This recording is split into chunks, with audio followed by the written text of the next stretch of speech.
Lucky guy, you found me again. You found my lost radio. And I know it's been a while, and I have a brand new appearance, and my microphone sounds a little different. But I like it better now, both the appearance and the microphone settings. But today I'm here to talk about something I love. Nier and the whole Nier universe and its captivatingly sad world. Because if you like video games, you've almost certainly heard of Nier in one way or another, either through the praise of thousands of people or through the disdain of just as many. Still, it's widely known. You know, most people have heard of Nier thanks to 2B, the protagonist of Nier Automata, whose striking design and attractive appearance draw attention wherever she goes. Even I had heard about this game when I was younger. Back then, I was the kind of person who believed that if a video game featured a visually attractive woman, it had to be trash, something only loved by otaku, starved for human warmth. Unfortunately, that mindset is still common in the video game industry.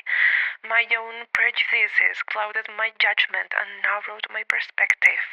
I needed to believe I was different, unique, above the mundane and the banal. I needed to feel like I was standing on a podium separated from everyone else. But everything changed with an unexpected event. My first job. When I got my first job with a decent salary, I decided to treat myself. With my very first paycheck, I went to an electronics store and bought a PlayStation 4. Inside the store were several bundles, consoles that came with games. I picked up the dual pack that included The Witcher 3 and Dark Souls 3. But then my eyes drifted to a discounted game on the shelf, Nier Automata. I don't know what happened to me that day.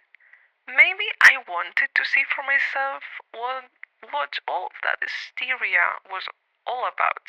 Maybe I wanted to laugh at what I considered human absurdity. But that day became the moment of my life where everything changed. The way I viewed life itself changed forever. I remember walking all the way home with a shopping bag that covered half my body. People stared at me as I carefully held my PlayStation box, cradling it like something fragile, a huge box filled with the dreams of a young woman. When I got home, I showed my trophy to my parents. My father happily helped me set the console up properly, and that's where everything began. I started Nier Automata with very low expectations. The game opens with 2B speaking about how all things are destined to end. I played in English, where her voice is soft, restrained, like someone holding back emotions they are not allowed to express. The game shook me from the very beginning with Descent to Earth. Keiichi Okabe's soundtrack struck both my ears and my heart as I fought desperately to survive the massacre. I was plunged into a society of androids, wandering a past world left behind by humans, displaced by war. When I look at that world and everything it represents, I can't help but feel nostalgia for something I've never lost. I still live in that world, full of light and color, with humans going about their everyday lives. And yet, seeing the earth through the eyes of androids fills me with sadness. Androids live and breathe for humanity. They mythologize humans as godlike beings. Those who supposedly reside on the moon are shrouded in mystery. So far away, yet so close at the same time. Above all else, androids yearn for one thing: to reach them. They cannot accept the idea that machine life forms might display behaviors similar to humans. The notions that such impure lives could resemble humanity is abhorrent to them, and yet there is one being that shatters all of these assumptions: Pascal. Before talking about Pascal, we need to talk about the historical figure who inspired him, Blaise Pascal. Pascal was a French physicist and philosopher who not only contributed to mathematics but is also considered a precursor to existentialism. Blaise Pascal believed that man is not made, but must be made, which aligns perfectly with the in-game character's desire to learn and grow like humans. He also proposed what is known as Pascal's wager, that in the impossibility of proving God's existence, it is better to believe. After all, the potential reward is eternal happiness, while the risk is eternal damnation. This philosophy shapes Pascal's character in Nier Automata. He is a peaceful machine who leads a village of machine life forms that reject violence. According to Pascal himself, his village exists outside the machine network, directly linking that network to violence and destruction. The machines in Pascal village possess a deep sense of being. Through books Pascal brings them, they learn how humans once lived, for better and for worse. They learn about justice and fear, love, both familial and romantic, and above all, a deeply human trait: fear itself. And it is that fear that ultimately leads the village to its tragic end. All of this pushes the protagonist to question the origins of machine life, especially Nines. Nines is a fascinating character. One could even argue that he is the true protagonist of the game. For those unfamiliar, Model 9 units without a letter designation are built with far greater curiosity than other androids. In every possible timeline, it is always 9S, or simply number 9, who uncovers the truth behind the corrupt Yorha system, inevitably contributing to its downfall. And despite everything, the doubt, the rage of being deceived, Nines still wants to live. Even after learning that humanity no longer exists, he continues to yearn for them, to chase their shadow, to become like them. He clings to Pascal's philosophy, seeking through his actions to become a man of flesh and blood. He wants to live, to feel freely, to love, to desire. He wants to exist, even when the very system that defines his life demands his death.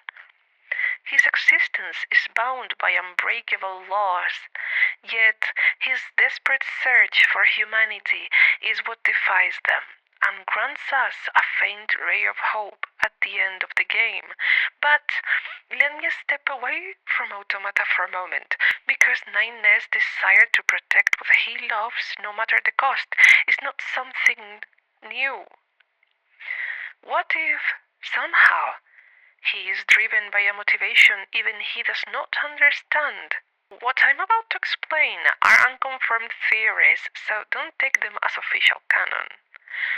In the new version of Nier Replicant, we are shown a new ending, one where Kaine enters the World Tree and defies the administrators in order to retrieve Nier, who sacrificed himself so she could live. But we don't know what happens afterwards. We know Emil appears in Automata, but we don't know the fate of Replicant Nier and Kaine. We do know that Nier, whether as a father or a brother, possesses an overwhelming protective instinct. He is capable of moving worlds to protect those he loves. In Nier Replicant, even after learning the truth about humanity and what awaits them, if the Shadow Lord fails, Nier decides he doesn't care, Because Jonah is in danger. He immediately rejects the idea of surrender, knowing that the versions of Jonah and Kaine and Emil he loves would cease to exist. When Emil is defeated in Nier Automata just before dying, he appears to see the spirits of Nier and Kaine. However, according to Grimoire Nier and other supplementary materials, the real Nier and Kaine did not share such a close bond. Kaine's grandmother was a soldier, and human Nier only cooperated with her for Jonah's sake. So it isn't unreasonable to theorize that replicant Nier's consciousness exists within 9S, Jonas within 2B, and Kaine's within A2. 9's devotion to 2B is often interpreted as romantic love, but personally, I prefer to believe it as familial love. Replicant Nier's protective instinct whispering that his little sister is right there, beside him, and must be protected, even at the cost of the world. That doesn't mean romantic interpretations are wrong. Nier invites multiple readings, but this is the one that resonates the most with me. Tubi suffers endlessly from having to execute 9S over and over again, but her suffering is gentle. If that makes sense, she is soft yet unwavering in her convictions, much like Jonah, who, despite her illness in Replicant, never stopped trying to do her best for her brother. Even the real Jonah chose to abandon the replicant body granted by the Shadow Lord, sacrificing herself yet again so replicant Jonah could live. It wouldn't be strange then for Tubi to carry that same spirit, brave and delicate at once, willing to suffer again and again, just as Nier did so many years ago. This is the perfect example of how tragically beautiful the Nier universe is. It is a relentless cycle of love, repeated endlessly, always ending in disaster. But can you really blame someone for loving too much, for trying everything to protect those they care about? Again and again, the same pattern appears. Kaim and Angelus in Drakengard. Kaim seeks to protect his sister at any cost, and Angelus is moved by his determination, forming a pact with him. Zero in Drakengard 3 sacrifices her very existence and those she calls companions to protect humanity. Nier protects Jonah in Replicant, no matter the cost. Kind and noble as he is, he still places his sister above all of humanity. And Tubi tries to protect 9S, even at the cost of 9S' life. Again and again, she tries to shield him from the truth, from learning that everything is a lie, that there is nothing waiting above, no humans celebrating their victories. She tries to keep him in a calm, gentle existence. The entire Nier universe is, at its core, a magnificent love letter to perseverance above all else, to how love, more than anything, can perform miracles, for better or for worse. Nier is a story about hope, and hope contained within love, and how without it humanity is truly lost. In fact, in Nier reincarnation implies that it is thanks to the love and tenderness of a young girl that the world of Automata there is now at least one human, actual, real human. I know this comes as a revelation to many, but I'll explain that in another video. Despite the fact that every Nier game ends in tragedy one way or another, the message is always the same. Don't give up. In Nier Automata, ending E forces you to complete an especially difficult bullet hell sequence, and if you listen closely to the music, you can hear a choir emerge, voices many believe belong to the developers themselves, encouraging you to not surrender. Soon after, the data of other players appear. They surround you. They sacrifice themselves to protect you. Hundreds of thousands of people chose to raise their data for you, just to help you survive. And I am sure that every single one of them would do it again.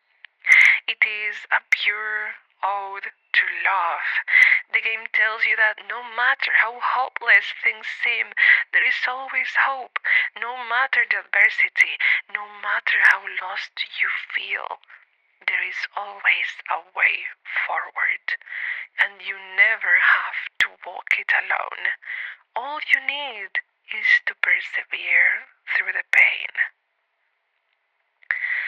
And that is for today, this Lost Radio episode. And I hope you liked it because Nier is incredibly important to me. I really hope you liked it. And before you go, I have some news because there's gonna be new sections in the Lost Radio. You're gonna see lighter, easier to digest sections, funnier, different parts to actually become a proper radio slowly but surely. So I'll hope you will stick with me and see you guys very, very soon.